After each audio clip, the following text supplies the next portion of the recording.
Inihahandog ng Department of Agriculture 12, Agritayo Sock Sergeant.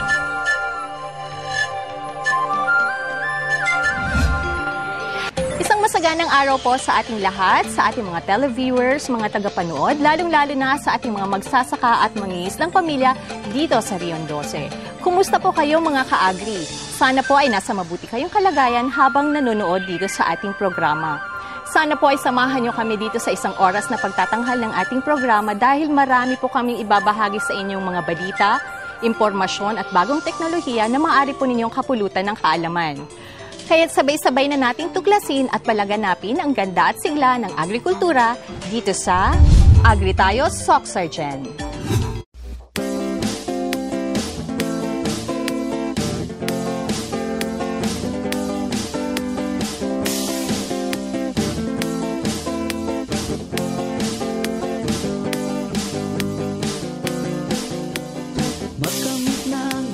Na kaalaman upang ang sakaha at palaisdaan mapagkakitaan ng mamamayan sa agrikulturang pangkabuhayan.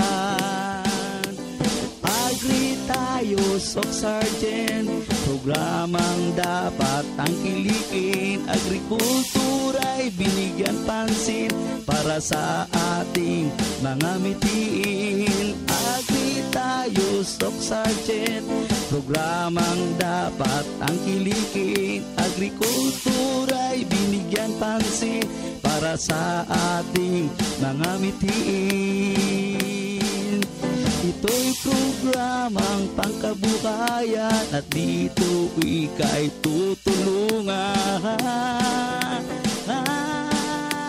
Agritayo Sock Sergeant, programang dapat tangkilikin. Agrikultura'y binigyan pansin para sa ating mga mitiin. Agritayo Sock Sergeant, programang dapat tangkilikin. Agrikultura'y binigyan pansin para sa ating mga mitiin.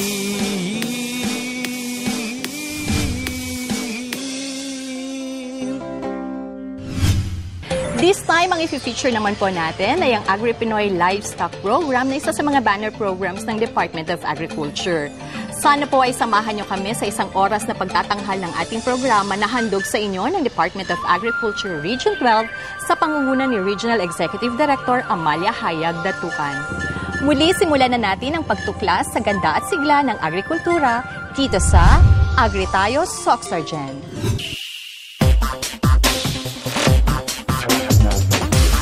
Abot sa 3 milyong pisong halaga ng mga proyektong agrikultura ang ipinagkaloob ng Department of Agriculture sa 2 kooperatiba ng mga magsasakang Bangsamoro sa Datu Saudi, Ampatuan, Maguindanao noong Miyerkules, October 22. Pinangasiwaan ni Secretary Proceso Alcala kasama si Undersecretary for Operations Attorney Emerson Palad at DA12 Regional Executive Director Amalia Hayag Datukan ang pamamahagi ng Integrated Livelihood Assistance sa Bangsamoro Farmers Marketing Cooperative at Kuloy Farmers Marketing Cooperative ng nasabing bayan. Binubuo ng mga sumusunod na mga makinaryang pansakahan at iba pang agricultural items ang 3 million pesos na kabuang halaga. 200 bags ng certified rice seeds, 10 kalabaw na may araro at suyod, 2 units ng rice thresher with complete accessories, 2 units ng power tiller, 500 piraso ng mangga at lansones, fruit seedlings, at 2 unit ng mini warehouse with multi-purpose drying pavement. Ipinaabot naman ng kalihim sa mga dumalo na mas pag-ibayuhin pa ng DA ang paghahatid ng tulong sa mga magsasaka, kabilang na sa mga komunidad ng mga indigenous people sa Datu Saudi, Ampatuan, dahil ito ang palaging habilin ng mahal na Pangulong Benigno C. Aquino III. Dahil sa pagmamalasakit ng opisyal sa mga mamamayan ng nasabing bayan, idineklara ni Mayor Di Maucom na isang adopted dato ng Datu Saudi, Ampatuan si Secretary Alcala na pinagsuot nila ng kopya sa ulo, Muslim sash at pinagkalooban din nila ng isang certificate at 2 malalaking bolo. At sa iba pang balita, napasakamay na ng lokal na pamahalaan ng isulan ang higit sa 33 million pesos na halaga ng tseke para sa konstruksyon ng 3 farm-to-market road sa bayan sa ilalim ng Philippine Rural Development Project o PRDP ng Department of Agriculture. Maki-agribalita kay Edgar Alan Pasaol.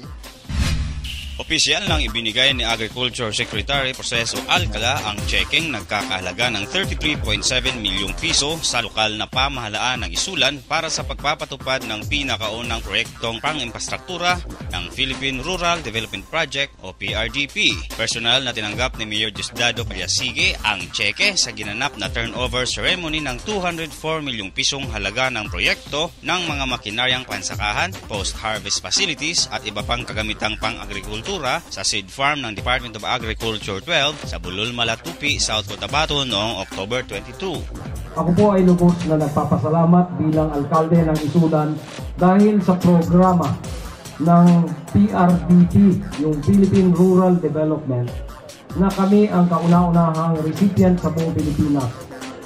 Kaya ini-encourage ko ang mga mayor na maglaan ng pondo para sa counterpart sa programang ito dahil 10% lamang ang iyong ika-counterpart at makaka-receive ka ng 9 times. So, ibig sabihin, kapag nag-invest ako ng 10 million, may 100 million project ako. Samantala, pinasalamatan naman ni Secretary Alcala ang mga taga Mindanao dahil sa maayos na implementasyon ng MRDP kung saan isinilang nito ang PRDP na itinuturing na pinakamalaking foreign assisted project sa bansa. Utang na loob po ng buong Pilipinas sa Department of Agriculture ito sa Mindanao Rural Development Program. Kayo po ay part po nito, sa palakpakan niyo po ang inyong sarili dito.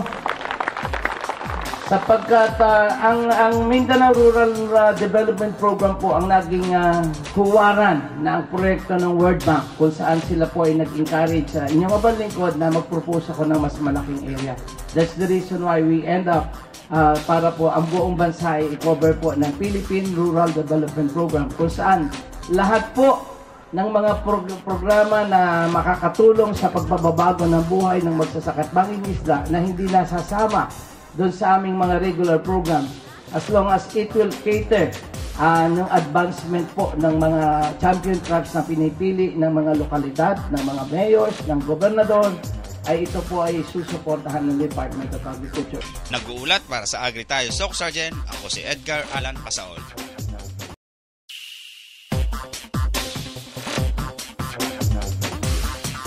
Samantala, higit sa 2 milyong pisong halaga ng livestock dispersal at dairy production projects ang tinanggap ng mga magsasaka at mga mangingisda sa Maasim, Sarangani bilang mga paunang proyekto hatid ng Grassroots Participatory Budgeting Program sa nasabing bayan. Maki-agribalita kay Lito Mariano Salvo.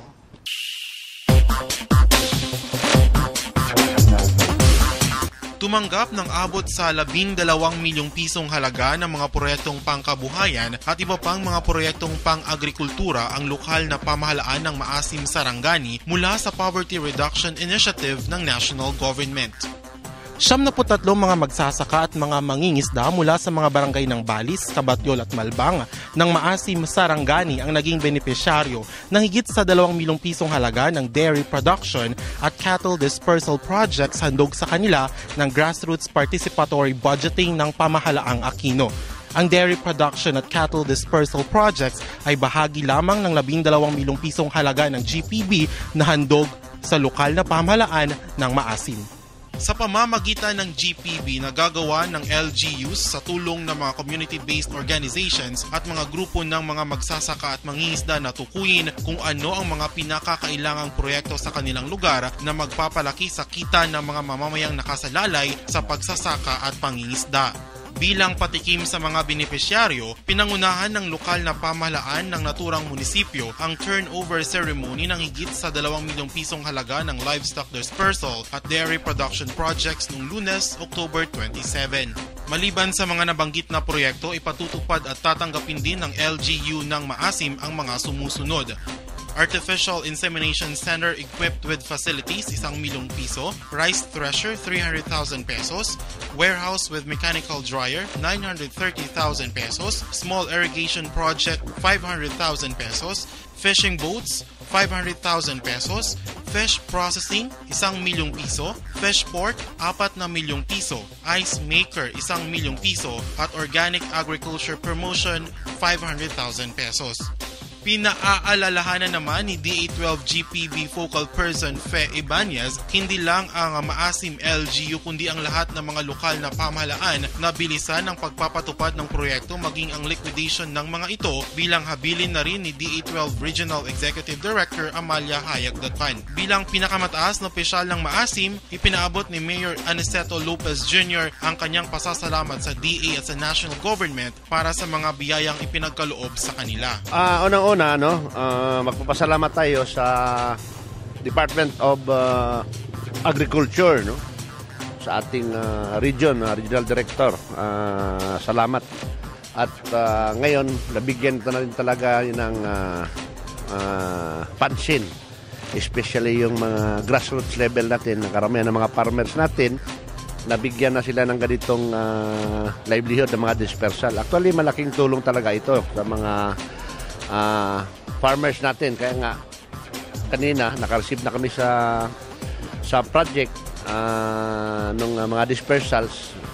Sinabi ko sa mga tao na kailangan pag-ingatan yung mga natatanggap nating livelihood assistance galing sa Department of Agriculture para naman yung kredibilidad ng local government unit natin ay hindi masisira doon sa national at siyempre naman dito sa region. Una sana lang ko pasalamat kagatagan magsuporta sa among panginabuan sa bukid. Paano pa po kayo makakatulong sa Kabaw? Para sa panggata sa Kabaw, makasuporta sa mga pandaro ginagmay, ana lang. Sa iba pang balita, dumalo ang higit sa 700 katao sa mini-ulat sa bayan na isinagawa ng Department of Agriculture 12 sa bayan ng Lambayong Sultan Kudarat noong October 23 sa kanilang municipal grounds. Pinangunahan ni DA12 OIC Regional Technical Director for Operations Zaldi Buloron ang mini-ulat sa bayan na naglalayong maihatid sa publiko, lalong-lalo na sa mga magsasaka at mga mangingisda ang mga proyekto at programa ng DA. Bilang karaniwan ng ginagawa sa isang mini-ulat sa bayan, nagbigay ng pag-uulat hinggil sa mga banner program, special project at iba pang mga programa ang mga kawani ng DA12. Nagpasalamat naman sa DA si Mayor Florante Agduma dahil sa mga magagandang proyektong ipinagkaloob ng tanggapan sa mga lokal na pamahalaan gaya ng Grassroots Participatory Budgeting Program na kung saan abot sa 7 milyong pisong halaga ang natanggap ng kanilang bayan. Mas naging kaabang-abang ang aktibidad dahil sa isinagawang palabunutan para sa mga sumusunod na mga papremyo. 25 sako ng open pollinated variety ng puting mais, 10 sakong certified palay seeds, 10 radio sets at ang grand prize na isang kalabaw. Mula rito sa Maasim, Sarangani, nag-uulat para sa Agri Tayo Soccer Gen, ako si Lito Mariano Salvo.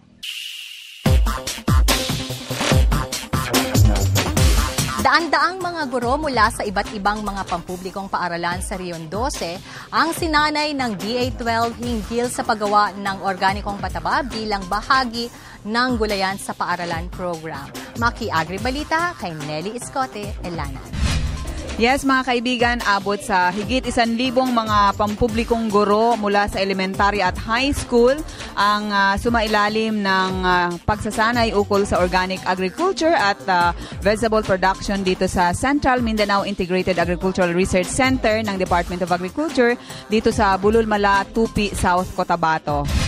Ayon kay Gulayan sa Paaralan Program Focal Person Jocelyn Misterio, ang nasabing aktibidad na hinati-hati sa 15 batches ay nagresulta ng maganda dahil sa mainit na suporta at pakikipagtulungan ng Department of Education maging ng mga guro sa buong rehiyon. Dagdag pa ni Misterio na siya ring Sarangani General Santos City Agricultural Program Coordinating Officer, masigasig na tinuruan ng kagawaran ang mga guro sa paggawa ng iba't ibang organikong pataba bilang suporta sa umiiral iniiral na gulayan sa paaralan program ng mga pampublikong paaralan. Maliban sa paggawa ng mga organic fermented fertilizer, tinuruan din ang mga guro ng tamang paghahanda ng mga kamang pagtataniman at ang wastong pagtatanim ng iba't ibang uri ng gulay. Naging pangunahing resource person si Ginang Marcela Necesito ng DA Semiarc na kung saan nagkaroon muna siya ng lecture bago ang aktwal na paggawa ng mga organikong pataba gaya ng fermented plant juices o FPJ, fermented fruit juices o FFJ at marami pang iba.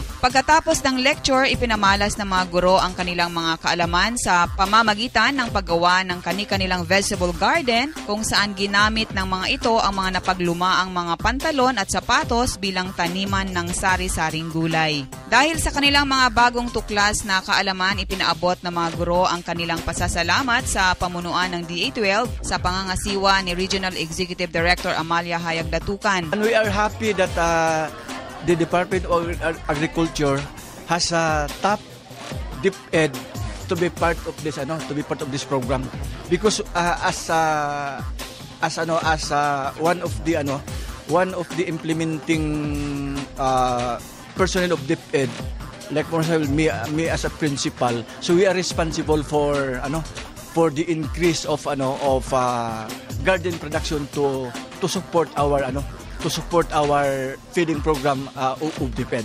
Ang mga nasabing mga guro ay pinugay rin ni DA Secretary Proceso Alcala noong nakaraang linggo sa kanyang pagbisita sa DA Semiarc 2P.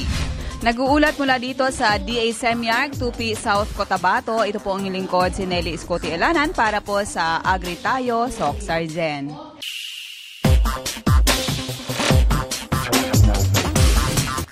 Isang pagsasanay naman tungkol sa good agricultural practices sa pagsasaka ng prutas at gulay ang pinangunahan ng Agribusiness and Marketing Assistance Division ng DA12.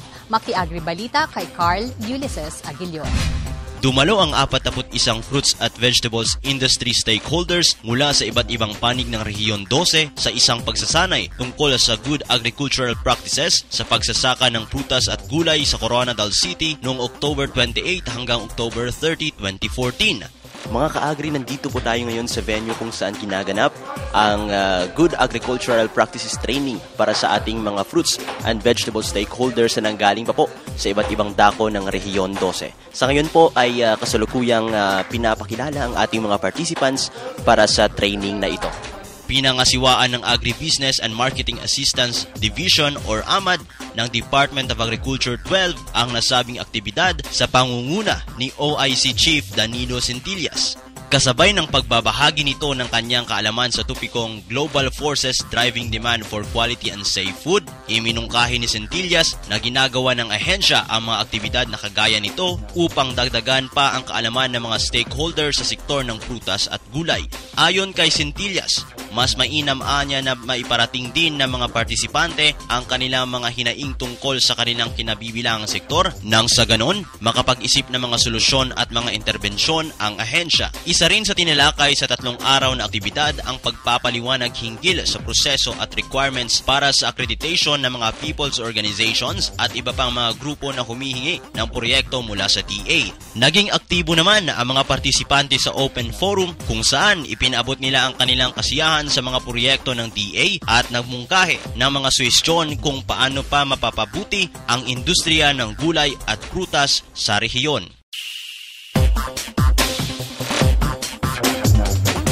Formal nang ipanagkaloob ng Department of Agriculture 12 at ng Office of the Presidential Advisor on the Peace Process or OPAP ang higit sa 1.5 milyong pisong halaga ng mga proyekto bilang suporta sa implementasyon ng Sadyahatra Bangsamoro Socio-Economic Development Program sa lalawigan ng Maguindanao. Ayon kay DA Regional Executive Director Amalia Hayag Datukan, isinagawa ang nasabing aktibidades sa Barangay Tariken sa bayan ng Sultan Mastura na kung saan ito ay dinaluhan ng mga magsasaka, mga opisyalis ng ng gobyerno at mga lokal na opisyal. Benepisyaryo ng nasabing proyektong pangkabuhayan ang Tarican Farmers Association na tumanggap ng mga sumusunod: 100 bags ng open pollinated variety na registered white corn seeds, 120,000, 30 bags ng certified palay seeds, 36,000, 7 kalabaw na nagkakalaga ng 227,000 with complete accessories, isang unit ng power tiller 124,000, isang unit ng tracer 124,000 at isang unit ng mini warehouse with multi-purpose drying pavement 800,000 at isang unit ng corn sheller na nagkakahalaga ng 120,000. Ayon kay TFA o Tarican Farmers Association Chairman Abdulaziz Balawag, higit sa 100 miyembro ng kanilang grupo ang direktang makikinabang mula sa palay at corn seeds at iba't ibang mga makinaryang pansakahan na inihandog sa kanila ng gobyerno.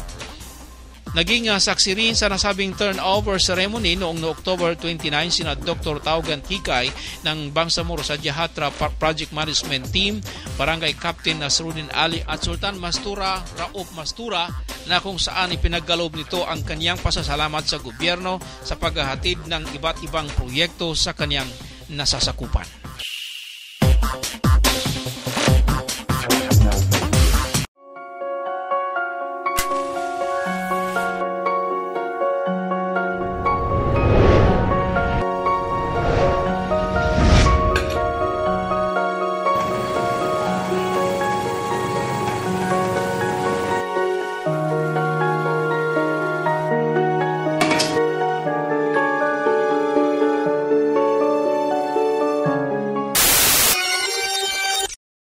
Sa isang araw, ang bawat Pilipino ay nagsasayang ng 2 kutsarang kanin.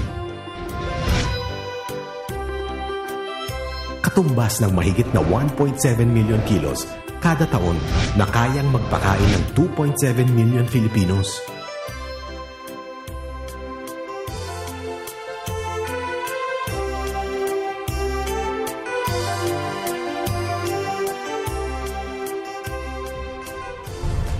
Palay, bigas, kanin. Huwag sayangin.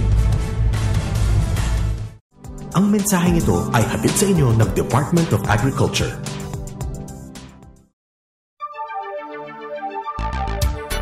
Dahil tungkol po sa paghahayupan ng ating pong pangunahing paksa ngayong araw, makakasama po natin sa ating Agri-talakayan ang ating pong Regional Agri-Pinoy Livestock Program Coordinator na si Dr. John Pascual.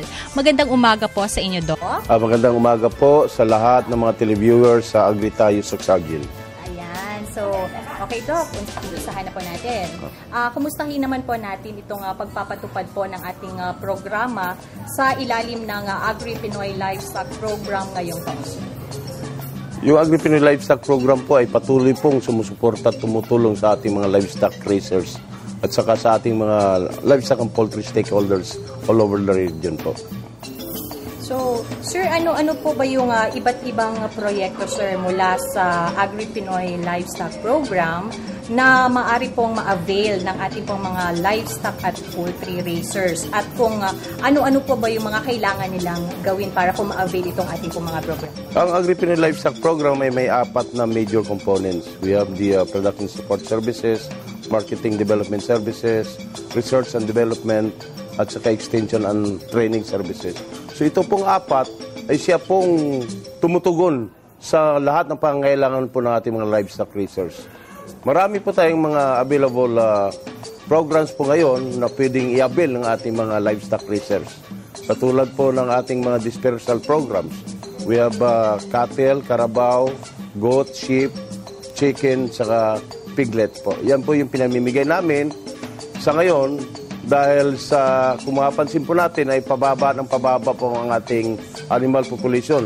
So para tugunan po at manumbalik po ang sigla ng ating population, mamimigay po tayo ng ating mga alagang hayop para maparami po muli ang ating mga animal population po.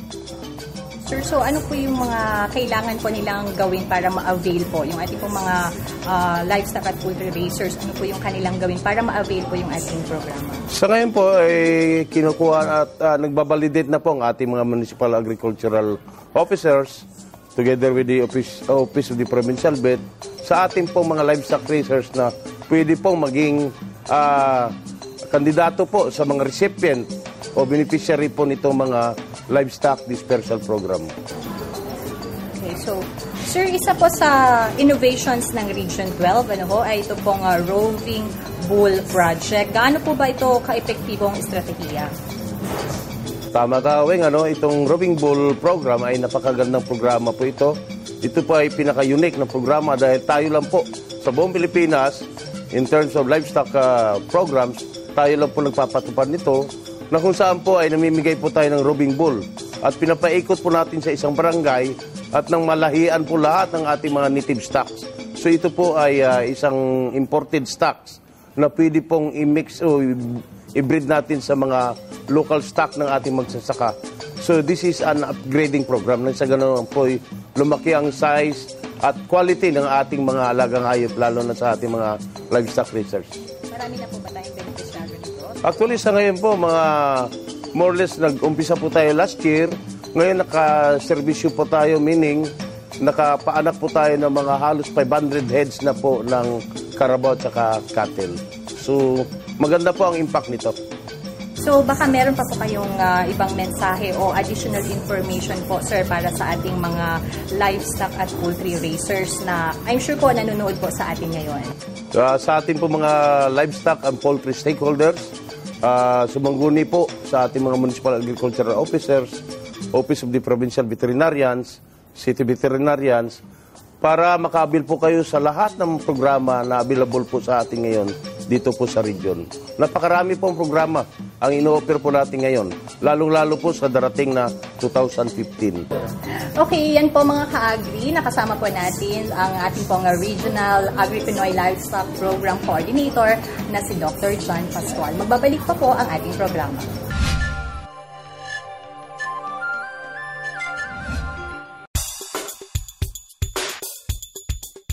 Alam ba ninyo na ang Soc-Sargen Region ang pangalawa sa pinakamalaking producer ng kalabaw sa buong bansa? Batay sa datos ng Bureau of Agricultural Statistics noong 2013, nasa 15,233 metric tons ang kabuang produksyon sa rehiyon na naging dahilan upang pumangalawa tayo sa buong Pilipinas at numero 1 naman tayo sa buong Mindanao.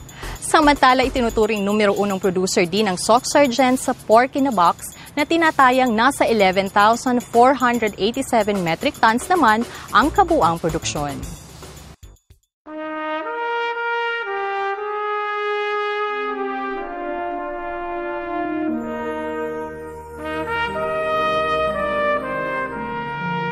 Anumang pangarap ay matutupad sa pamamagitan ng ibayong pagsasanay at tamang nutrisyon.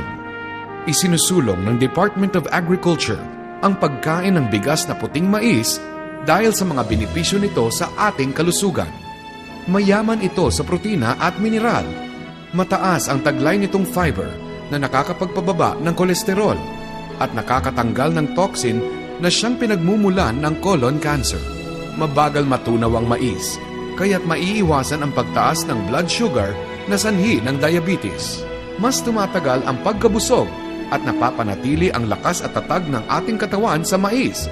Kaya, ito ang pagkain ng kampyong katulad ko. Mais, para sa mas malakas at malusog na Pinoy, magmais tayo.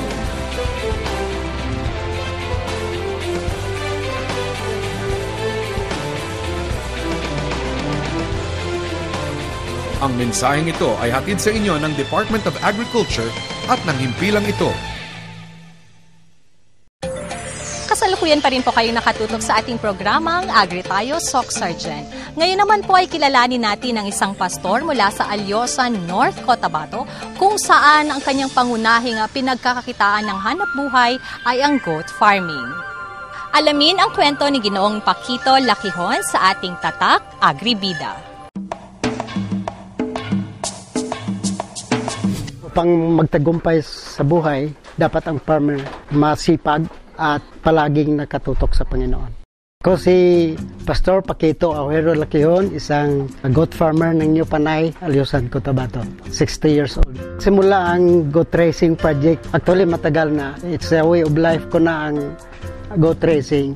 Pero I started dito sa farm 2005. nang inaward itong area para sa amin. Inaward ng Department of Agriculture, Agrarian Reform. Wala akong naisipan na sustainable na project kung hindi kambing. I started it sa father ko rin, sa parents ko.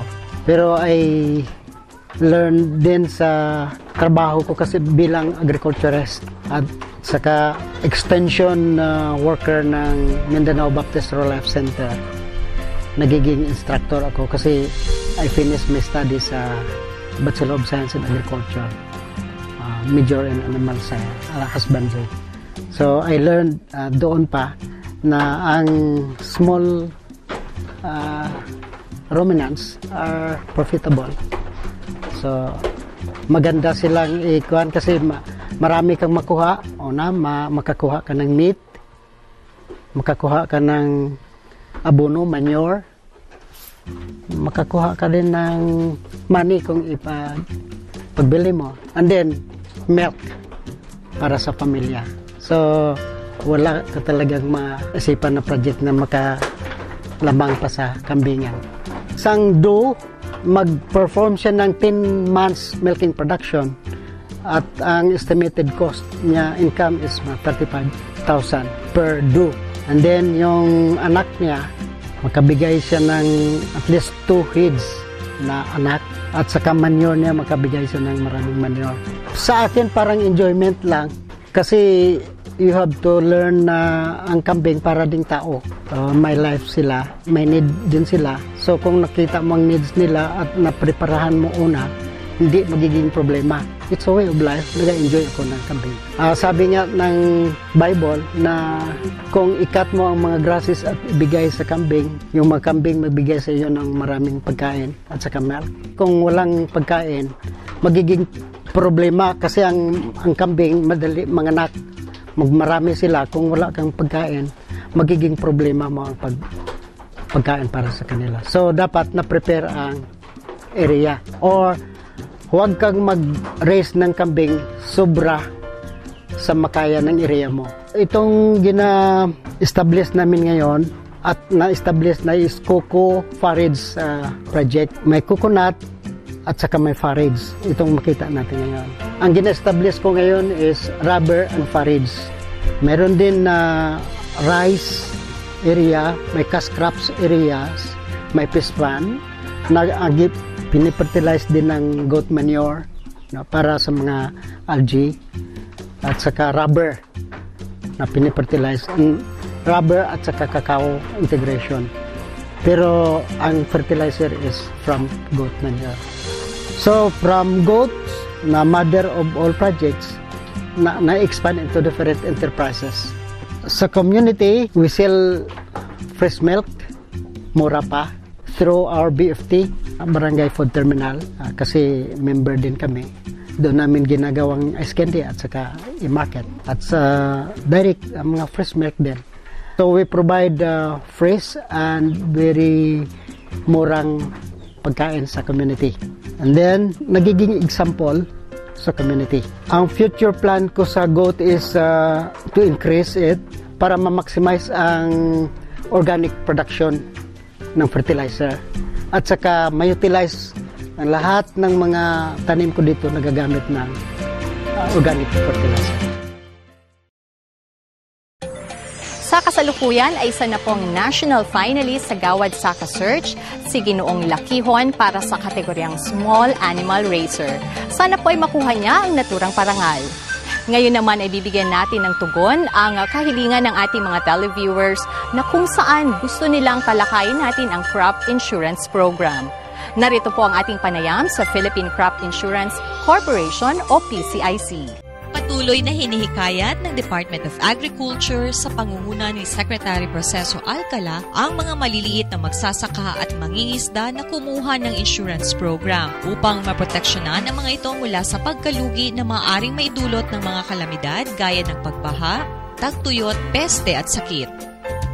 Ayon sa Philippine Crop Insurance Corporation o PCIC, naglaan ng pondo ang kasalukuyang administrasyon upang magkaroon ng libreng insurance ang mga magsasaka at mangingisda mula sa 4 na lalawigan ng Rehiyon 12.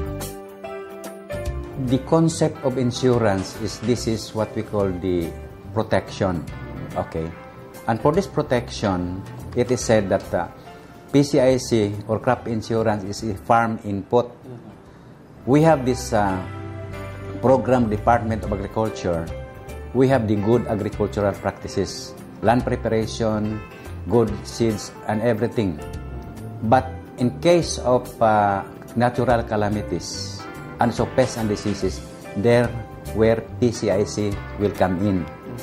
So, in short, there's the farmer. So, following the good agricultural practices of DA, then with that, the food sufficiency program, then mayroong bangko nagpa-loan, then it is mandated that it should be insured because in case of calamity, in case of damage, payments will be through that bank. Batay sa kanilang program briefer, kalakip sa insurance products ang rice insurance, corn insurance, high-value crops at iba pang crops insurance, non-crop insurance tulad ng kagamitan at makinarya sa pagsasaka, livestock at fisheries insurance. The mandate of PCIC for crop protection, especially so for rice, corn, including livestock, we have also the high-value crops. When we speak of high value, we have this mango, coconut, rubber, papaya, marami pa. Also, for livestock, poultry. Then we have also what we call insurance for agri-assets. Example, the warehouses, property plotters, tractors. We have also fisheries insurance. Then another one is we have the term insurance for natural death of the farmer, 1 year ito.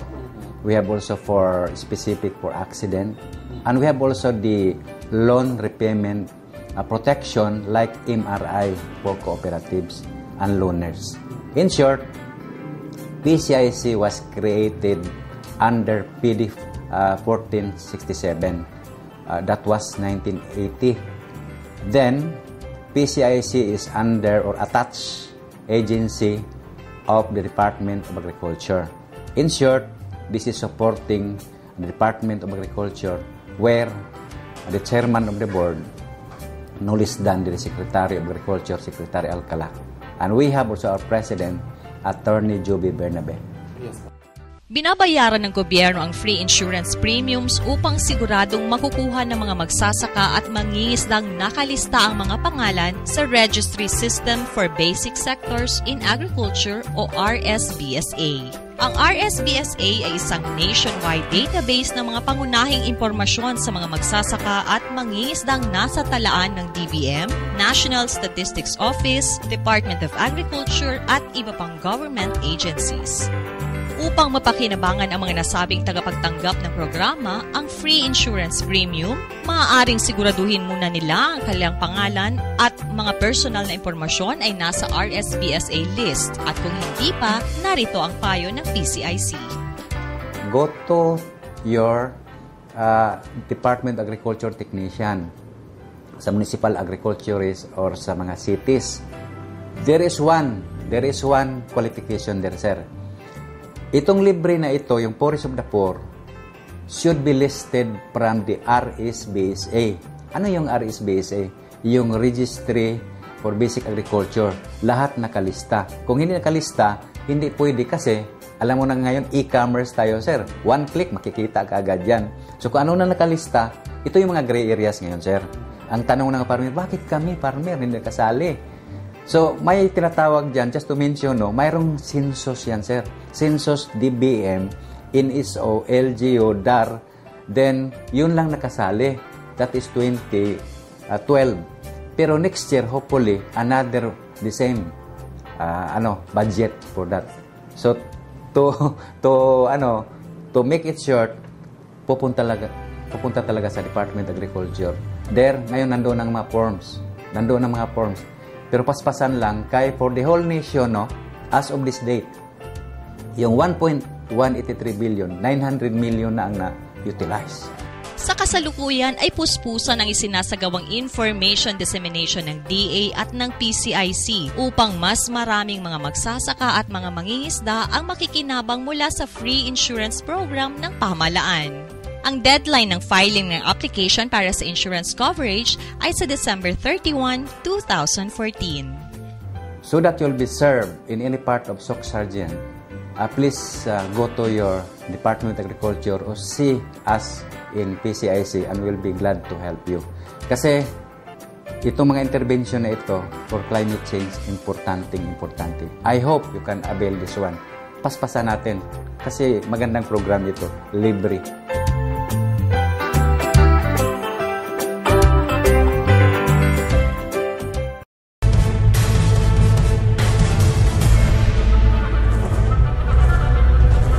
Palay,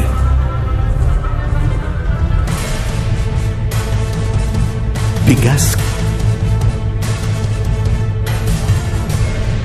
kanin,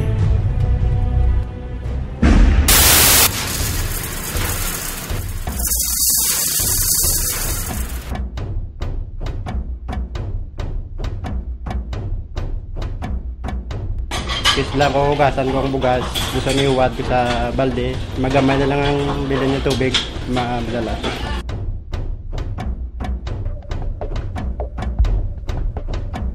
Tiyan bes mga dakanon elton sayang kay takema itake dalang tustus.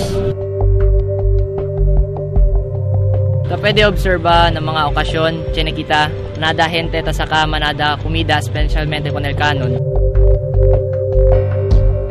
Aton nga panguwa kag busog na kitabi mga bay ano naton takaw na kami sa mata pero ang amon na appetite full na wala ginaubos tapos ginahaboy lang dayon in magbayo di ta masiguro in wayroon maasag sa ang kanda suway amin biyak sa naton in magbabayo.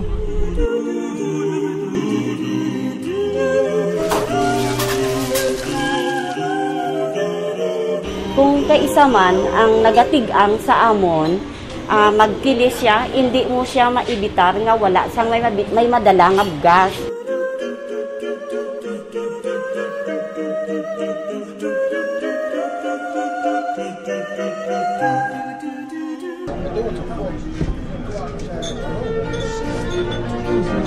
palay, bigas, kanin. Huwag sayangin. Ang mensaheng ito ay hatid sa inyo ng Department of Agriculture. Kung kanina po ay pinag-usapan natin ang crop insurance program, ngayon naman idadako tayo sa isa sa mga financial windows ng DA para sa ating mga magpapalay, ang Sikat Saka. Get to know more about this loan assistance sa ating special report. Ang Sikat Saka program ay Food Staples Sufficiency Program credit component. Ibig sabihin, ito ay suporta para sa food staples sufficiency. Ito ay credit component dahil ito ay nagpapahiram or pahiram para sa ating mga magsasaka ng palay. Kaya tayo may programa ng Sikat Saka program para meron tayong pondo sa ating National Food Authority, tinatawag natin buffer stocks. Sakaling mayroong kalamidad o pagkukulan ng palay, meron tayong mapagkukunan. Kaya kinakailangan at hinihikayat natin ang lahat ng magsasaka ng palay na mag-avail para matulungan sila at sa gayon din makatulong din sila sa pagpondo sa ating NFA ng palay oras na ating kinakailangan.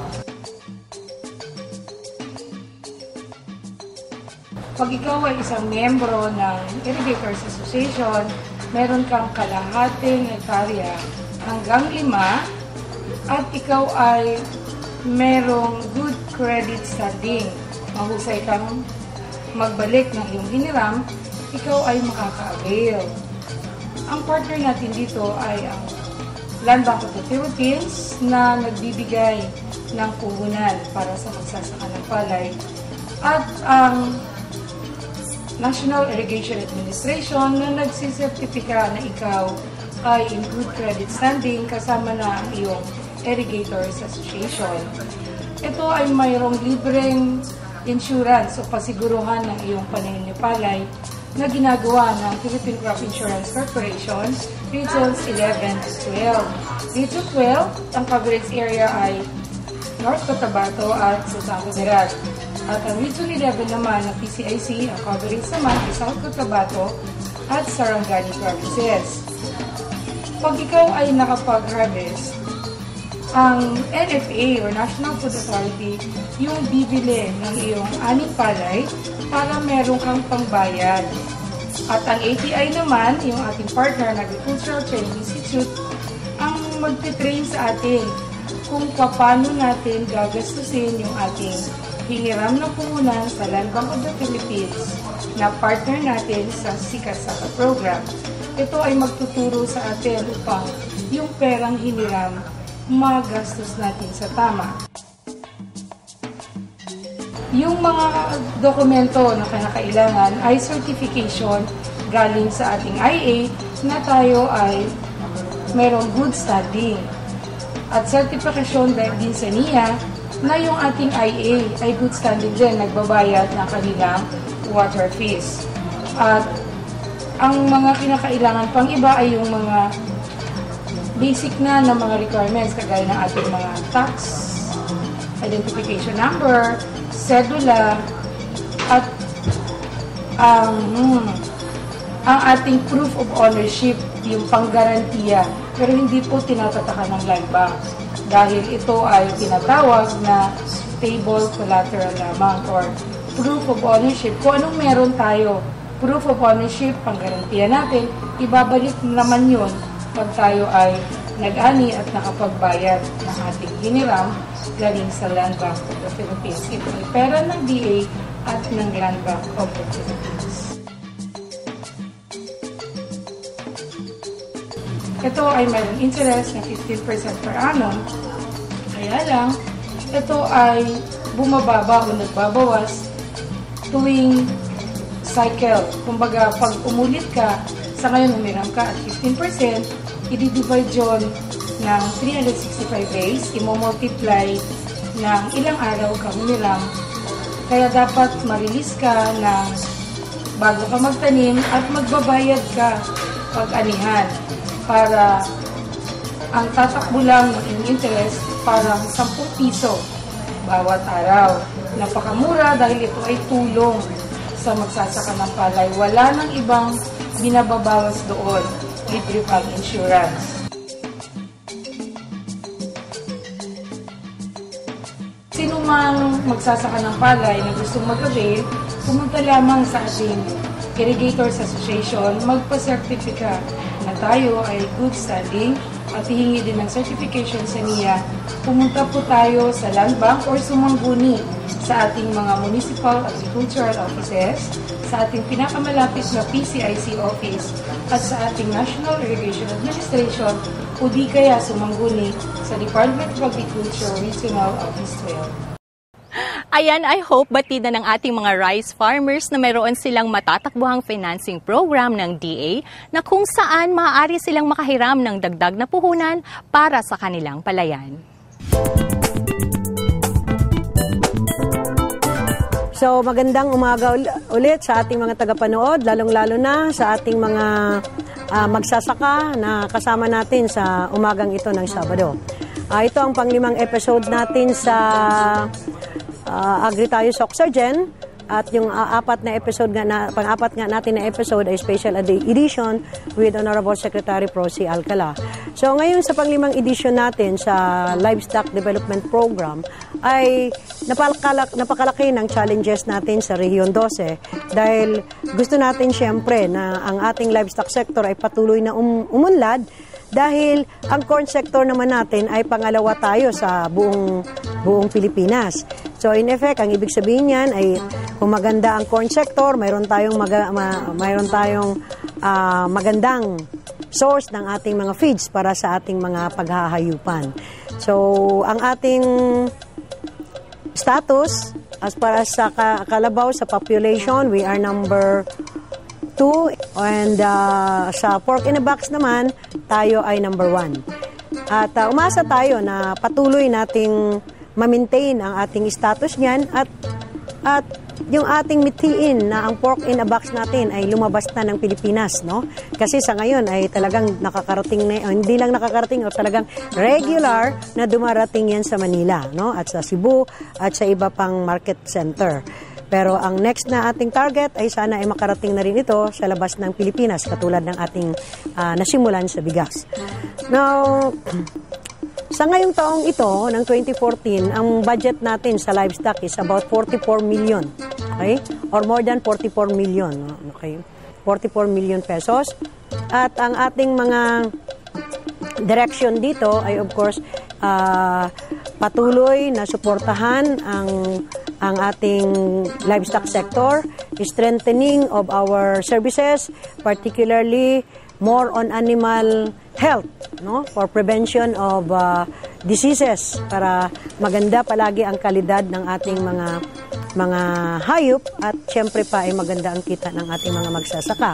Of course, mayroon din tayong program sa capability building, no? Mayroon tayong mga animal health diagnostic center at mayroon tayong mga research and development na nasa istasyon at mayroon tayong mga stocks diyan, no, na pinag-aaralan, particularly gamit para pag-aralan kung ano yung magagandang feed ration, no, or feed mix para sa ikagaganda at lalakas at bigat ng ating mga paghahayupan. Dinagdag pa rin natin dito under sa livestock ay mayroon din tayong meat processing, no? At ito naman ay naglalayong maturuan ang ating mga magsasaka o ang mga may bahay ng mga magsasaka or anak ng mga magsasaka na matutong mag-process ng kanilang mga meat, no? Or tutusino, tutapa, at iba pa na pwede nilang may dala sa palengke. At namimigay din tayo ng mga forages sa ating mga local government units para sila mismo ay mag-produce ng kanilang mga forages para pamigay sa mga maghahayupan sa kanilang lugar. Namimigay din tayo sa local government units ng mga vaccines, no? At antibiotics at ipang mga medicines, no? Para sa ating mga vials, para sa ating mga ang purpose natin talaga is for preventions, no? Kasama na siyempre diyan ang mga vials para sa anti-rabies.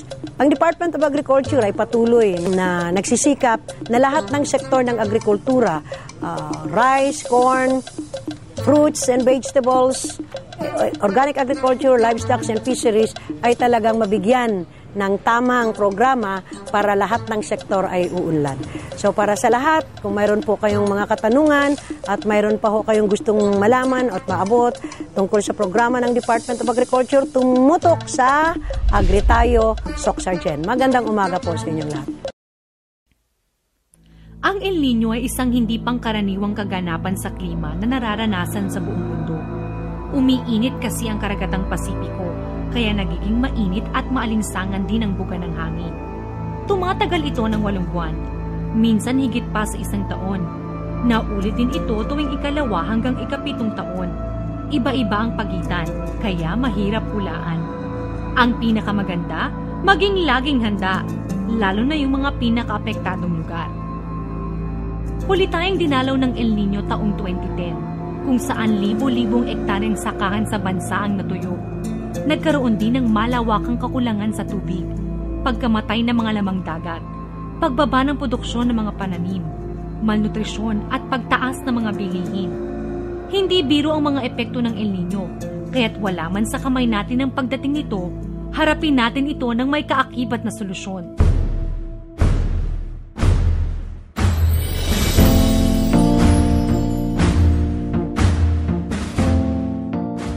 Sulitin natin ang bawat patak ng tubig. Siguraduhin maayos ang irigasyon ng mga sakahan. Dapat malinis ito at walang masyadong damo. Takpan ding mabuti ang mga butas para hindi tumagas ang tubig. Gawing 2 sentimetro lang ang taas ng tubig sa irigasyon. 25 hanggang 30 araw mula lipat tanim. Pag husto na ang tubig sa sakahan, isarado na ang mga kanal para hindi maimbak at masayang ang mga sobrang tubig. Buksan na lang ulit ang tubig sa irigasyon pag tuyo na ang lupa. Maaring gumamit ng cloud seeding, ang paglalagay ng chemical sa ulap para bumigat ito at mapabilis ang ulan. Ang mga karaniwang chemical na ginagamit dito ay asin, dry ice at silver iodide. Dapat imbaking mabuti ang tubig galing dito dahil hindi ito basta-bastang proseso. Sa pagtatanim, piliin ang mga palay na mabilis gumulang at pwede agad anihin, tulad na lang ng PSB RC14, RC28, RC80, RC82 at IR64. Mas matagal kasi ang pag-ani, mas mataas ang tsansang matuyot ang tanim. Magtanim sa paraang sabog tanim o direct seeding. Sa paraang ito, hindi na kailangang magbungkal dahil mas maikli ang proseso, mas makakatipid sa tubig at mas mapapaaga ang pag-ani.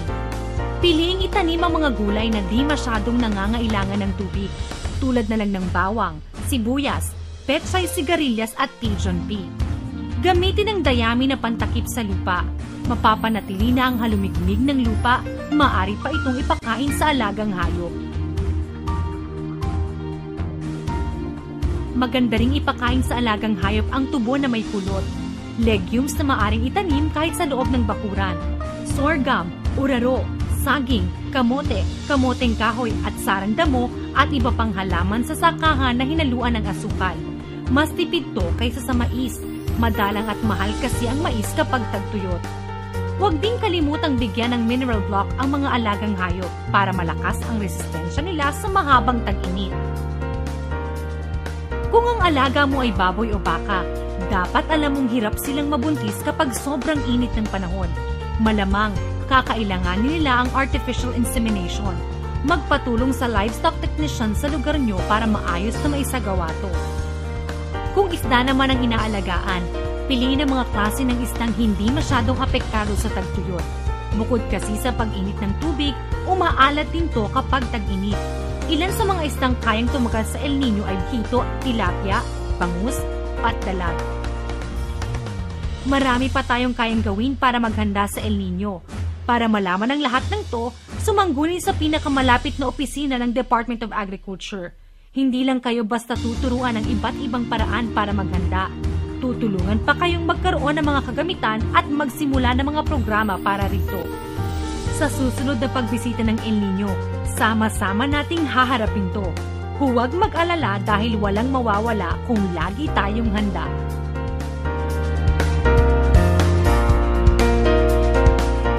Talaga namang naging hitik sa mga bagong kaalaman tungkol sa larangan ng pagsasaka ang isang oras nating pagsasama. Pero bago po tayo magpaalam, ay narito muna ang listahan ng mga broadcast outlets na kung saan maaaring mapanood ang ating programa.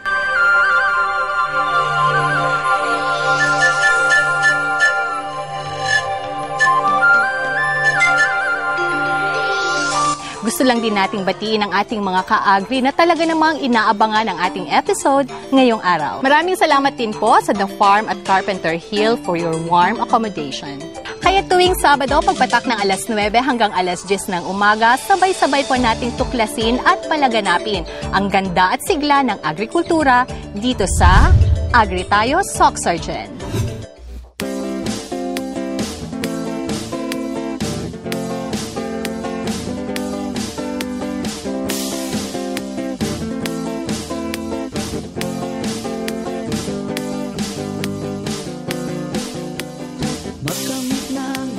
Na kaalaman upang ang sakaha at palaisdaan mapagkakitaan ng mamamayan sa agrikulturang pangkabuhayan. Agri Tayo Sock Sergeant, programang dapat tangkilikin. Agrikultura'y binigyan pansin para sa ating mga mitiin. Agri Tayo Sock Sergeant, programang dapat tangkilikin. Agrikultura'y binigyan pansin para sa ating mga mitiin. Ito'y programang pangkabuhayan at dito ika'y tutulungan. Agri tayo, Sok Sergeant, programang dapat tangkilikin. Agrikultura'y binigyan pansin para sa ating mga mitiin.